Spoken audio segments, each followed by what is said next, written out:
MS Subbalakshmi గారిని వారి సంగీతాన్ని ఇష్టపడని వారెవరూ ఉండరు. అందులో యాంకర్ సుమ గారు కూడా ఒకరు. సుమ చిన్నప్పటి నుండి అమ్మమ్మ గారి దగ్గర పెరగటంతో శాస్త్రీయ సంగీతం మీద, కర్ణాటక సంగీతం మీద ఇష్టం పెరిగిందని, దానికి గల కారణం ఎంఎస్ సుబ్బలక్ష్మి గారని ఎన్నో ఇంటర్వ్యూస్లో చెప్పారు.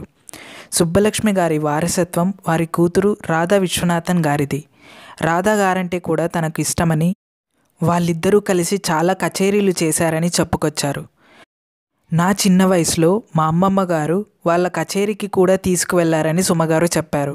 అలాంటి సింగర్ను కోల్పోవటం ఒక తెలుగు వాళ్ళకే కాదు, యావత్ భారతదేశం దురదృష్టమని ఆవేదన వ్యక్తం చేశారు. అలాంటి గాయకులు మరెవ్వరూ ఇక పుట్టరని చెప్పారు. చివరిగా రాధా గారి ఆత్మ ఎక్కడున్నా శాంతించాలని కోరుతూ సెలవు తీసుకున్నారు. సుమగారికి వారి పట్ల ఉన్న అభిమానాన్ని చూస్తే కన్నీళ్లు ఆగవు. ఏదైతే ఏంటి, వారి ప్రాణాన్ని మనం తిరిగి తీసుకురాలేము. అందుకే వారి ఆత్మ ఎక్కడున్నా శాంతించాలని కోరుకుందాం.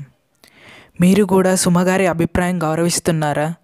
అయితే వారి ఆత్మ శాంతించాలని కోరుకొని ఆర్ఐపి రిప్ అని టైప్ చేసి మీ సంతాపాన్ని కామెంట్స్ రూపంలో చెప్పండి.